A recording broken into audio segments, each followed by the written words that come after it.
Hello everyone, my name is Jaybird and welcome back to Cinderella Phenomenon. Without any further ado, let's just jump into it. Yay, my favorite. Got my guide, got my chevalier. Another long night. The two of us are on our way back to the Marchen after visiting a clinic in town. We were there for hours, and it is a relief to be out in the open now, where I can feel the wind on my skin. Are you okay, Princess? I know that what you saw must have been difficult. I'm sorry I couldn't shield you from the majority of it. I volunteered to help Chevalier at the clinic part-time, but it is worse than I had expected. Many of the soldiers have severe wounds. I had thought that most of the injuries sustained by the knights during the upheaval were only minor, but I was wrong. Their injuries are much worse. Princess? He reaches out and laces his fingers through mine, then gives me a soft smile as he squeezes my hand. Are you okay? I am fine. It has only been one day since the uprising at the palace.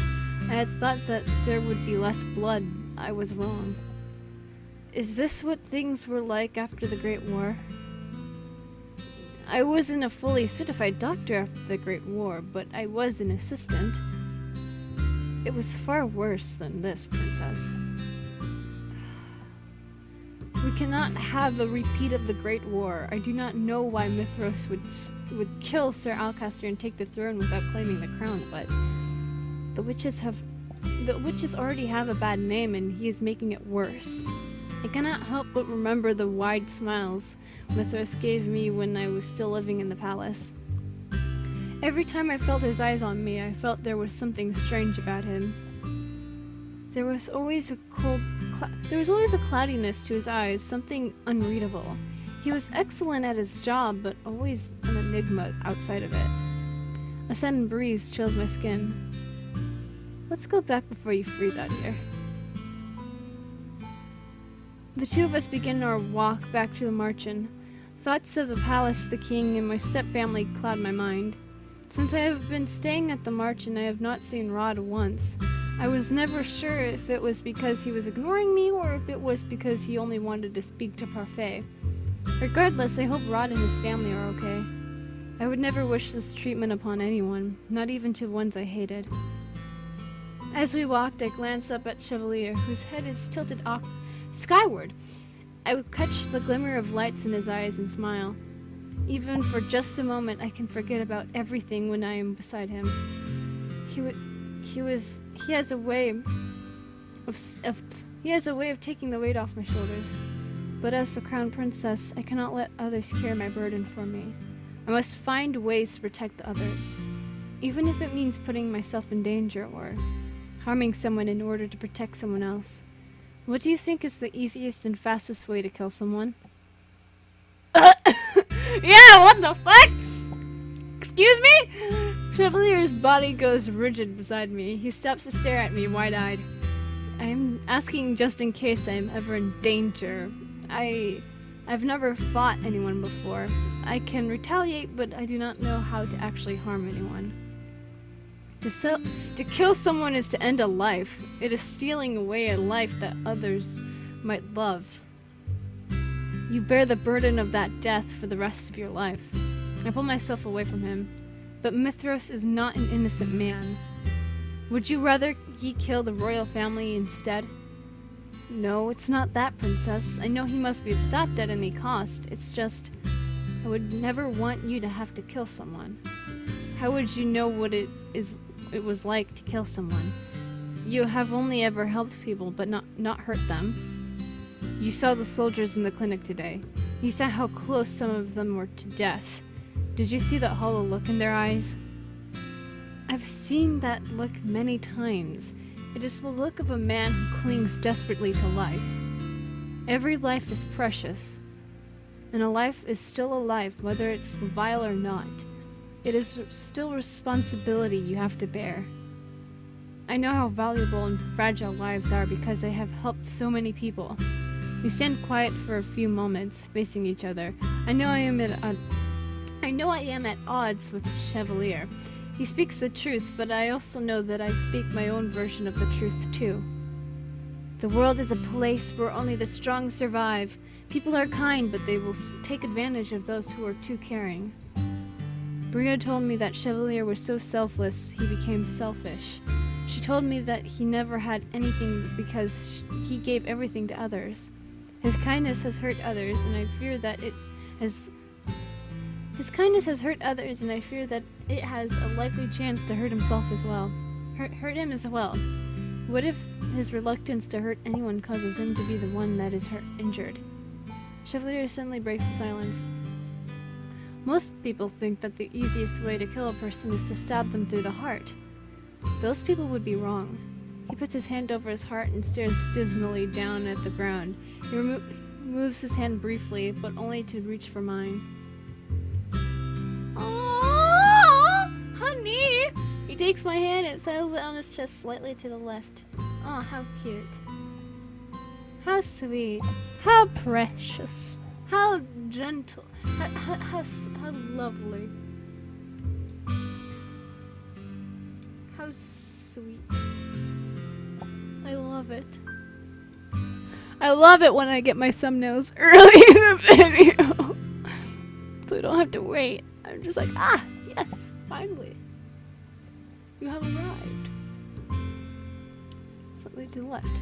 I can hear the beating of his heart beneath my palm. It is soft and gentle. What can you feel besides the beating of my heart? The ribs? Yes, in order to stab the heart, you have to get through the ribs. That's why most of the soldiers in there who got stabbed in the chest are still alive. If you want to quickly kill someone, you have to stab somewhere where it would be difficult to stem the blood from a wound. Do you have any idea where that might be? Well, the abdomen is not a quick way to kill somebody, because if you stab them in the stomach, then it'll take a long time for them to actually die, because, stabbing someone in the stomach, their stomach acid is going to go everywhere, and that's just going to take a long time, and also it's very painful and inhumane. If you're sadistic, you would stab someone in the stomach, yeah. But if you were a merciful killer, if a killer could be merciful, you would want to give them a nice, quick, painless death, so they at least don't have to suffer, and that would be the neck. And yes, so this is the correct answer, by the way. I'm looking at the guide, but I also had to justify it too. Because I figured anyways, they're talking about where to best kill someone, and I figured it'd be the neck. Stab someone in the neck.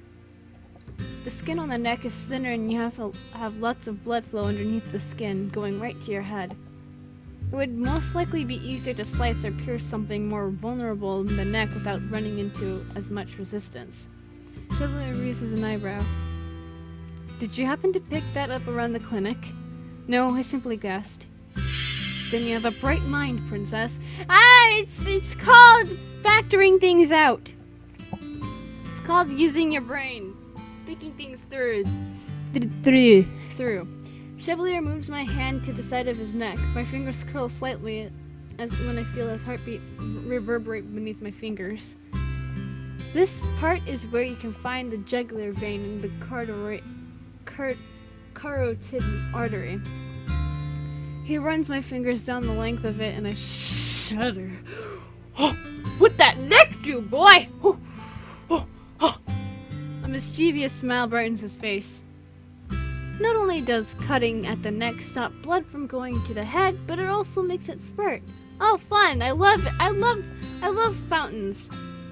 I love fountains of bodily fluids.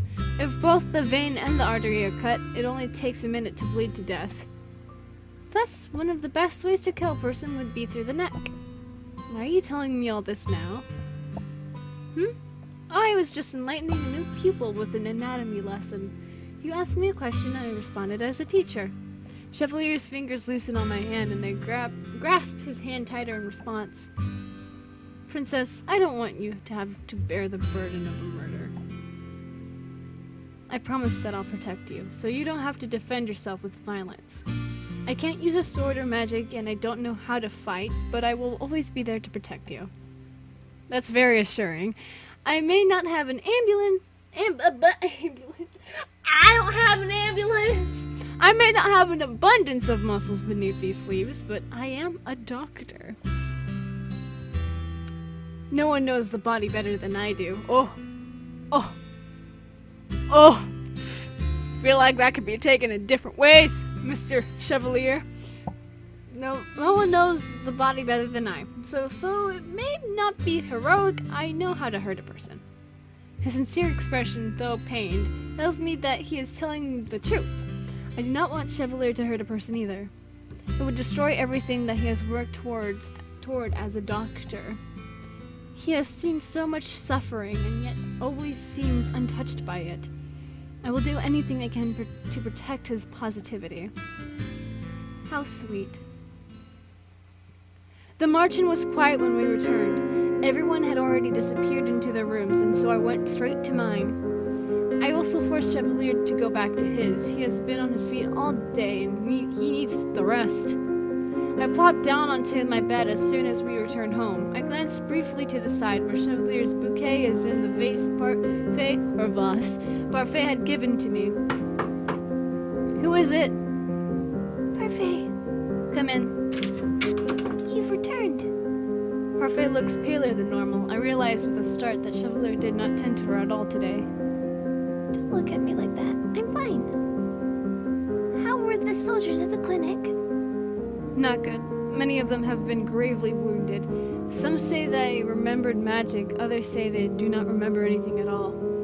A shadow falls over Parfait's expression as she sighs. So the circumstances are dire than we thought. It is a good thing Chevalier is there to lend a helping hand.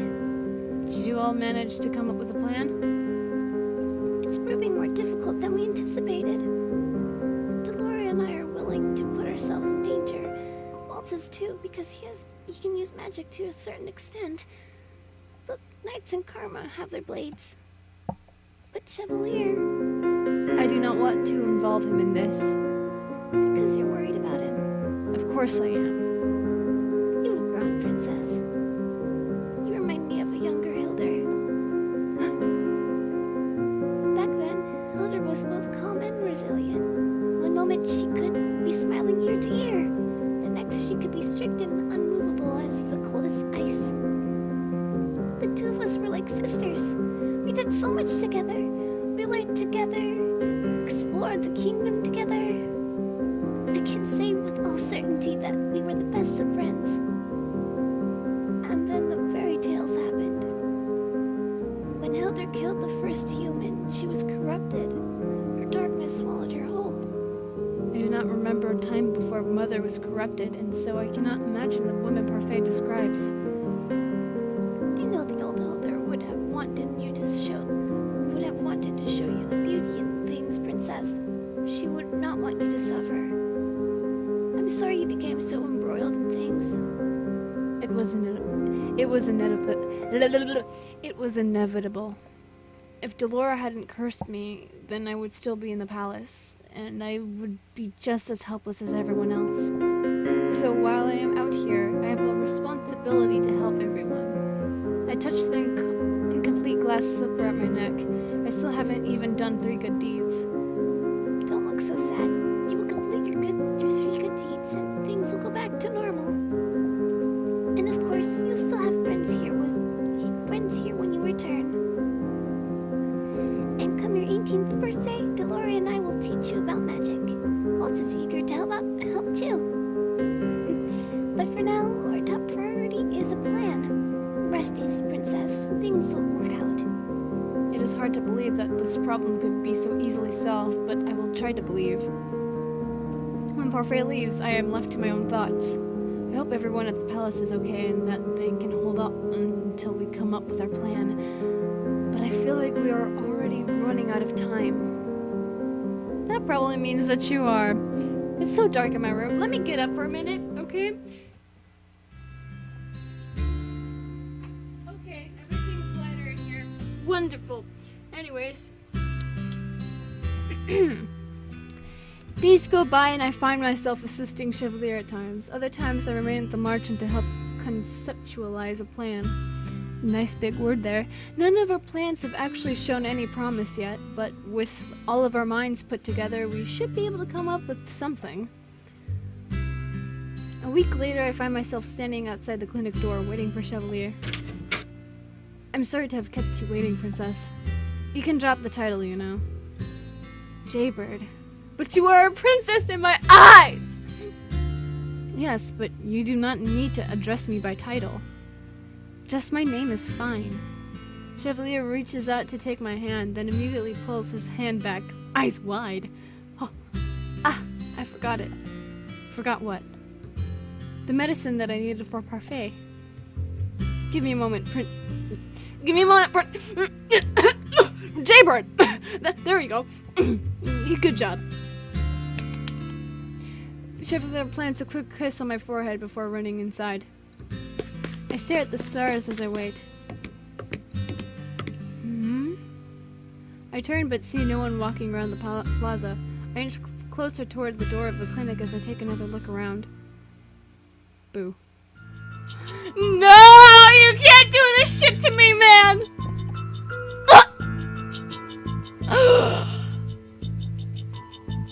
I see a little silhouette of a man. Okay, no. I'm gonna get copyright if I do that. I suddenly see the silhouette of a man.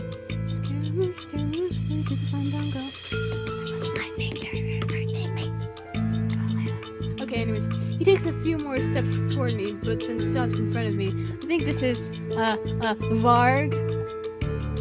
I was right! I recognize him immediately. His appearance left quite an impression on me the last time. Out at night by yourself? Certainly you know that wolves prowl these streets at night. Rawr. What do you want? I take a step back and press myself to the door. I reach for the door handle, but the man reaches out a hand to grab my wrist, holding it to the door. I'd say my answer to that question is complicated, Princess. By the expression on your face, I must have hit the nail right on the head, eh? You are the princess. How do you know who I am? That is part of the mystery, isn't it? I attempt to wrestle my wrist out of his fingers. Come with me quietly and you won't get hurt. Scream for help and go quietly. We're gonna scream for help. Help me! Okay, this is the correct choice. I refuse to go anywhere with him. I open my mouth to scream, but before I can even breathe, the man's hand flies to my mouth. You're a disobedient one, aren't you? I struggle against his grasp. It does not take long for the grin to fall from his face. It is replaced with a look that lacks any amusement. I enjoy seeing you struggle, but I'm afraid we've been out here for too long. I bang my shoulder against the door and a resounding creak follows my attempt. No more Mr. Nice Guy. The man opens a small vial right in front of my face. Something sweet wafts in the air and I suddenly feel myself falling into darkness as I collapse. God damn it, we got date raped. Shit. Oh no. Where am I? I glance around me. My room. I look around cautiously, checking to see if anything in my room is different. The last time I was here was before I was cursed. How is it that this room is the same? Sleeping Beauty has awoken. I move to stand up before realizing that my legs are numb. Shame to see you so easily tamed, Princess, and here I thought you would be fun. I glance up to look at the man, who is now standing right at my bedside. How do you know who I am? Are you a witch? A witch? Me? He burst into laughter. I would rip the witches to shreds if I could. If he could, then you are cursed? The man simply smirks at me, but says nothing in response. He brushes the words aside with a gesture of his hand. Are you working for Mithros? Probably. I glare at his vague answer. My name is Varg, and I have been assigned to be your personal knight. I already have a personal knight. Oh, you mean Fritz? I got rid of him. You are Fritz, you asshole! You... No playing with the Queen's daughter. No playing with the Queen's daughter, Varg. Mithras enters the room. Now he stands in the doorway, eyeing the both of us with a smile that is so oddly reminiscent of his usual one that it makes me sick. Mithras. Princess, you look more and more like your mother every day. Why, the scowl on your face is almost a perfect reflection. The reflection.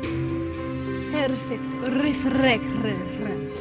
He moves to stand in front of me. At the same time, Varg begins to take slow and careful footsteps to the edge of my room. What have you done with everyone? Inconsequential or consequential? Consequential. What? Mithras clicks his tongue impatiently. Inconsequential or consequential people? I narrow my eyes at him. I have no idea who he defines as inconsequential or consequential. Where are the king and the rest of the family? Where's Fritz? Were you the one who killed Sir Alcaster? Ah, inconsequential and consequential then. To start, your knight is gone, princess. I've replaced him with Varg here. And Alcaster? Well, we had a common cause at first. We both wanted the crown. Sir Alcaster was also betraying the king. But Alcaster was a brute. He wanted to needlessly kill the royal family and steal the crown for himself. At first I thought he was calm and calculating. But it turns out that he was just a power-hungry fool. Though I did want to take the crown, I wanted to avoid the bloodshed of certain important people. Mithras smiles at me. It is a look that makes my blood run cold. So disposed of him and the rest of his knights. Oh, but don't worry, princess. I assure you that your family is resting in their rooms, just like you are resting in yours. What? Do not worry, you will see them shortly for dinner. I have my doubts about Mithras' story, but if what he said was true, then Sir Alcaster wanted to kill the royal family and Mithras saved them. But then he decimated the kings and took the royal family hostage? Why would he do such a thing? They're prisoners then. Prisoners in their own home? Nonsense. We're all just waiting the queen's return together. The queen? Slowly I feel pieces beginning to fit together. The queen. He cannot be talking about Ophelia. Delora. Do you think witches are capable of bringing back the dead? Mother is dead. Is she really? You can bring Mother back from the dead? We can, princess. We? The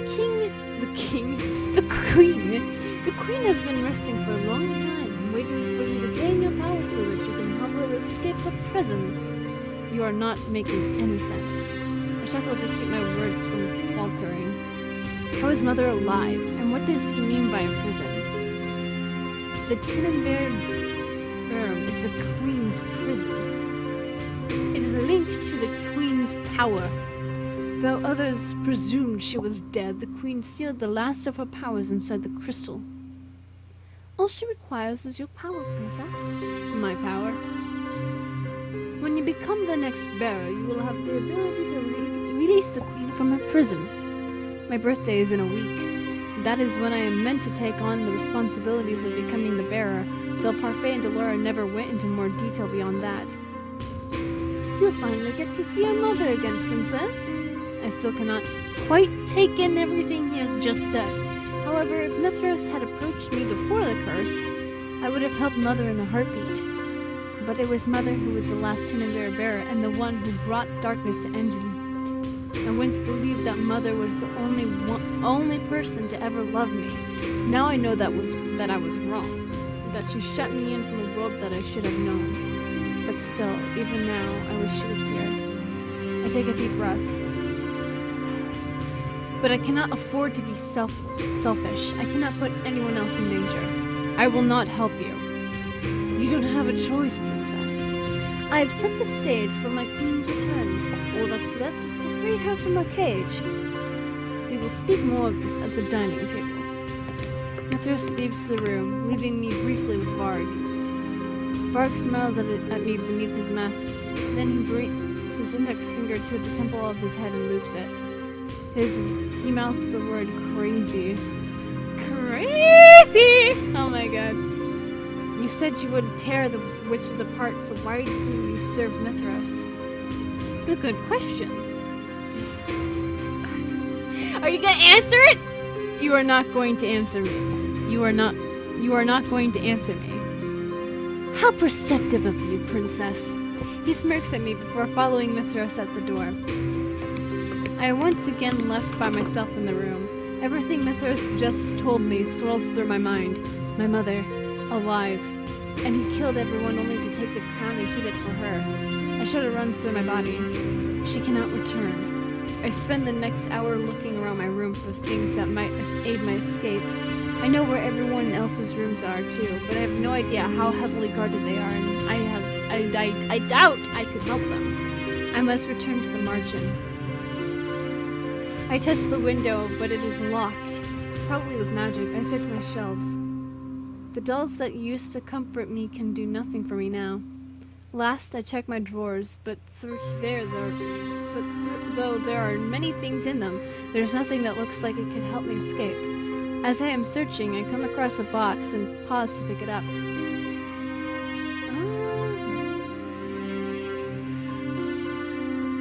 I remember this. It was given to me by Mother, with strict instructions not to open it and always keep the key hidden. I search the drawer again for the key.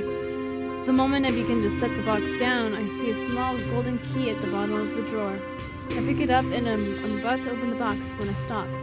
This is hardly a priority right now. I set the key down next to the box. I should be searching for a way to escape. I turn to see Varg's smiling face at the door. You look like a criminal who's just been caught doing something naughty, says the criminal himself. Maybe we're meant for each other. I narrow my eyes as he approaches. Behind his back, I can make out the open door. Don't even think about it. You don't want me to pounce you in the hallways, do you? That would be unpleasant. Varg grabs my wrist. I attempt to struggle free, but he holds tight to me. I will be your escort to dinner tonight. I keep my head held high as Varg escorts me from the room. On the way to the dining hall, I glimpse the rest of the palace. It is mostly empty, save for a few soldiers. The soldiers that do stand there have a glazed look in their eyes and look right through me. Puppets. A spell cast by Mithras? Varg does not answer me as he pulls me through the hallway. Soon I find myself in the dining hall. The guards usually standing by the walls are gone. Now there's only the royal family, and they seem to be unharmed. I can see recognition in the king's eyes. My heart flutters as he stands or tries to. He manages to rise, but only just barely. I notice that his feet stay firmly planted where they are. Everyone's bodies look exceptionally stiff. Is this some kind of spell? You are the girl that was outside my palace months ago. Mithras, what is the meaning of this? I notice that the king is not at the head of the table as usual. Everyone sits on the table sides except for Mithras, who is at the far end. The king's seat, however, is clear. I simply brought back the crown princess. You should be thanking me, Gennaro. I have reunited you with your daughter. My daughter?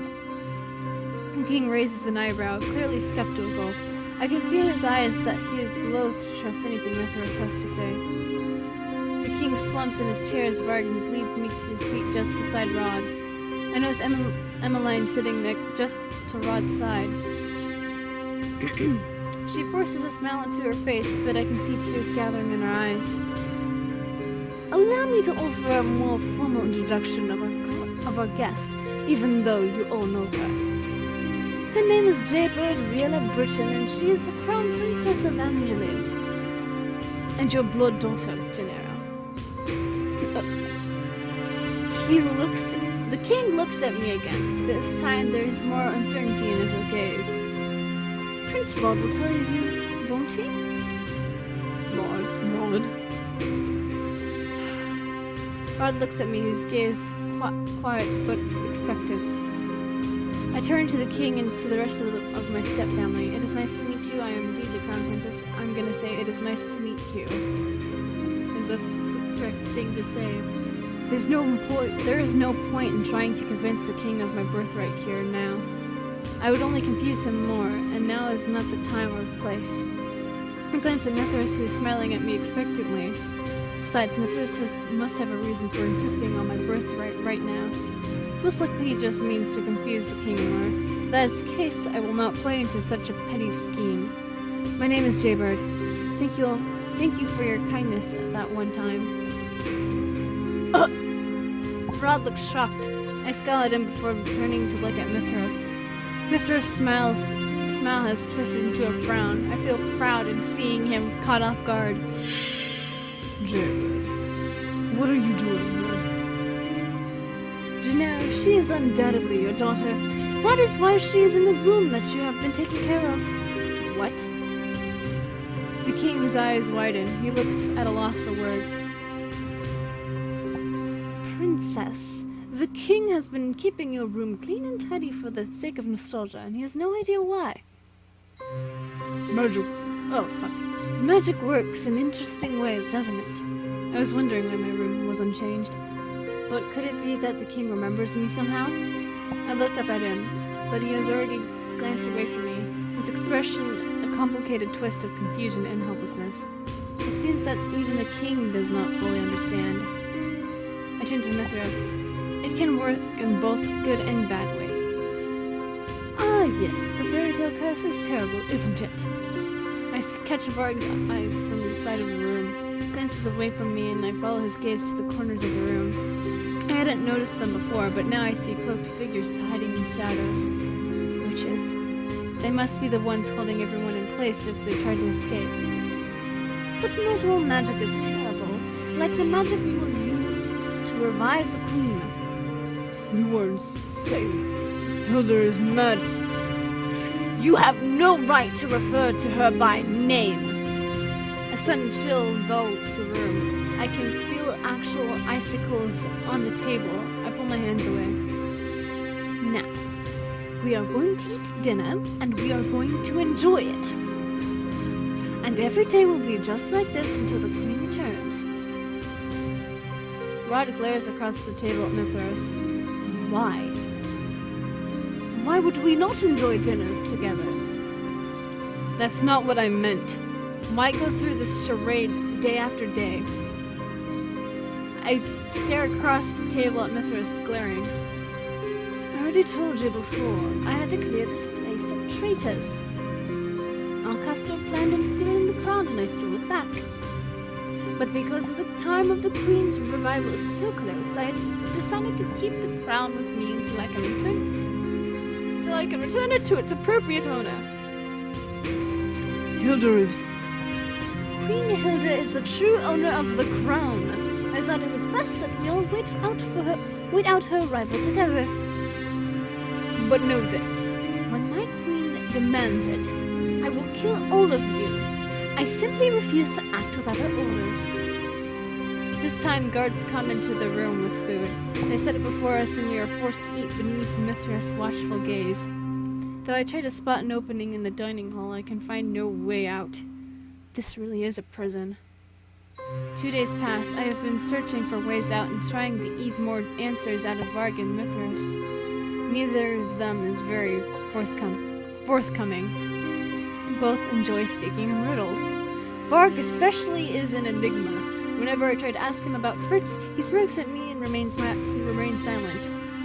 Because he is Fritz, you idiot! What? Not going to try asking me any questions tonight? I'm not going to get any answers from Varg, and it is also my birthday. I need to find a way out of here. I'm disappointed. You're the only fun I have in here, princess. Maybe if I am quiet, he will leave me alone. If you're just going to be quiet and sulk, I guess I should be going. Remember, don't try anything funny. There are knights just outside your door. Varg bows mockingly. He leans down to pat me on the head before he turns and leaves. I cannot give up. I once again begin my search through the room. Time is running out and there's nothing I can do besides search for a way out. But I know that if I leave the room, the knights will catch me immediately. If I had a weapon, I might stand a chance. I put my fingers to my neck and remember what Chevalier told me about it. Sleep. Oh! Who is this? Who is this woman? The sound comes from my outside door. It is a woman's voice. The door opens and suddenly Chevalier and Delora are both in my room. Sleep. Princess! I'm startled to see Chevalier standing before me, his eyebrows drawn over his eyes with great worry. Beside him stands Delora with her arms crossed. Well, aren't you a sight for sore eyes?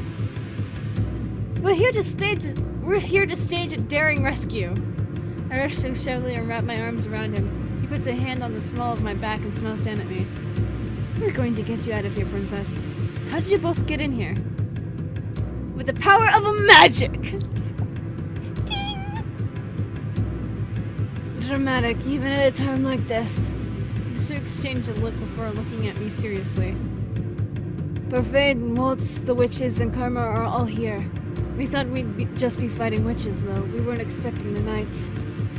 No matter what we said, we couldn't get through to them. They're under a spell. Mithros. He wants to release Mother. Both of them look at me with confusion. What? Mother is still alive, just inside the Tenebrarum. Mithros wants to bring her back. That is impossible. The Queen is still alive? Chevalier looks worried, while Dolores' expression is more rigid and resolute. We cannot let that happen. I don't know how the Queen would be alive in the first place, but... well, we'll worry about that later. Right. We have time later to discuss the specifics of everything, but right now we need to get out of here. Right. Everyone is keeping the guards and witches busy for you, princess. I'll distract Mithros. Chevalier, I'm counting on you to get the princess to safety. Safety. That's why I'm here. Princess, can you guide me through the palace? I cannot just leave everyone here. Don't worry. Garland is seeing to saving your family. No, I cannot just leave everyone in the marchen here to do things for me. Jaybird, we cannot afford to lose you. I told you I would do anything to protect you, and I will. The sooner you're safe, the sooner we'll have the advantage. You are the legitimate heir to the throne and the next Cinderella bearer. You cannot let yourself remain in Mithras' hands. The situation is indeed most dire, so for now we must hurry. I nod my head feebly. Without another word, the three of us head toward the door. Delora exits first and stops immediately. I almost run into her. We glance through the doorway and see Varg waiting just outside, holding a blade across Delora's neck. Delora holds up her hand and deflects the sword as it slides harmlessly past her neck. Varg slides away, still holding out his sword. His usual smirk is half-hearted at best. Get out of our way. You're awfully demanding, aren't you? Pretty please. No can do, my lady. Chips for Dora. Shame. Looks like I'll have to destroy that pretty mask of yours along with everything else underneath. Delora holds up her hand and summons a wall of electric orbs. With a flick of her wrist, she sends them rushing toward Varg, who dodges with surprising speed. Varg's movements appear sluggish, but I have seen his fast reflexes. He is playing with Delora, even though I do not think he has the advantage. He drops his sword, and for a few moments I feel Delora has the advantage. Then suddenly he raises the cane he usually holds at his side and taps it on the ground. A burst of smoke escapes from the bottom of it, shutting the room. An enchanted cane? You're not the only one with tricks up your sleeve. Delora! Chevalier, get her out of here. Let's go, princess. Chevalier takes my hand in his and begins to lead me away. I turn to glance back at Delora and Varg and realize that while Delora is completely on the offensive, Varg does nothing but dodge. It is as if he is trying to buy time for something. I banish the thought from my head as Chevalier pulls me down the hall. How rude! Haven't you heard of chivalry? Chivalry? I spot Karma, still in his dress, holding a sword out at the man in front of him. When the man lunges, Karma dodges back and grunts as his back comes to the wall. I suppose chivalry is dead then. He steps off to the side as the possessed knight attacks him with his blade. The sword catches his dress but does not hinder him from stepping forward and aiming a jab with his sword beneath the knight's armor. The knight keels, but the sword does not fall from his hand. Karma looks up at us sharply. What are you doing just standing there? Move! It takes a moment to realize that just as I was frozen, so too was Chevalier. His face is pale as he grabs my hand again and once again starts rushing me down the other end of the hall.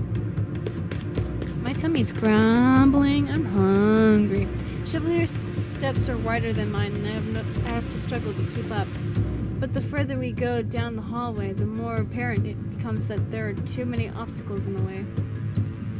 We pass Jurin and Garland as we move too, and they manage to clear a path for us. These knights, will they not stop moving until Mithras is defeated? I hope the king and everyone else is safe. As we pass Jurin and Garland, I tell them where the royal family is, but I have no way of knowing if the words reach their ears amidst all the sound. Chevalier?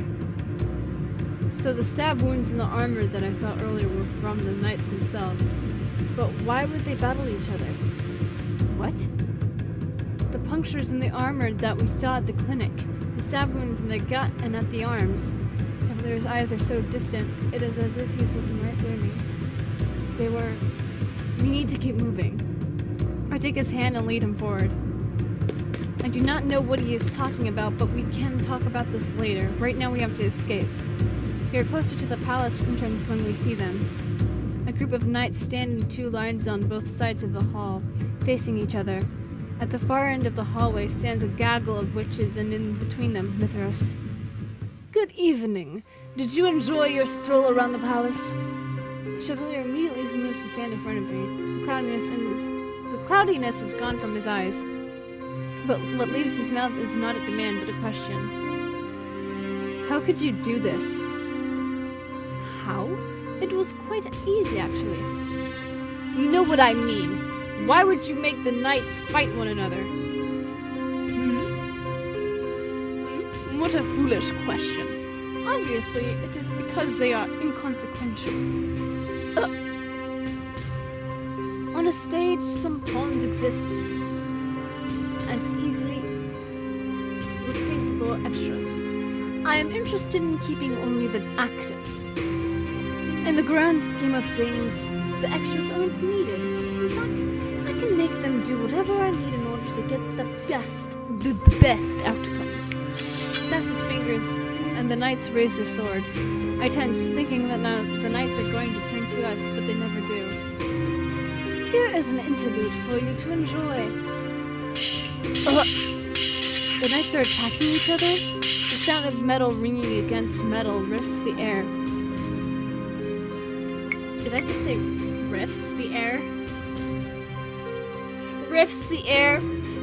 Fills the air! Fuck! I'm stupid. The knights' swords arch, dive and stab. Mithras watches from behind them, the sly smile never leaving his lips. The two of us can only stand there, stunned into silence. It isn't long before we can see red. Ugh, how lovely. The smell of blood begins to linger in the air as swords cut through flesh. Abruptly, I snap to my senses. I attempt to move forward, but Chevalier remains firmly grounded. Chevalier! I heard many things about the doctor working at the clinics. I bet that he was a volunteer who had assisted in helping the injured during the Great War. I also heard that, until just recently, he had been cursed. I knew immediately upon seeing you that you were that volunteer. I suppose it is unavoidable that you and the princess know each other, but to think you would be so close. Chevalier just stares blankly ahead. He looks almost like he is under a spell. His eyes are glazed. We continue to call his name. His eyes follow the sword and movements of the knights, and he does not even spare me a glance. Have I unraveled the doctor?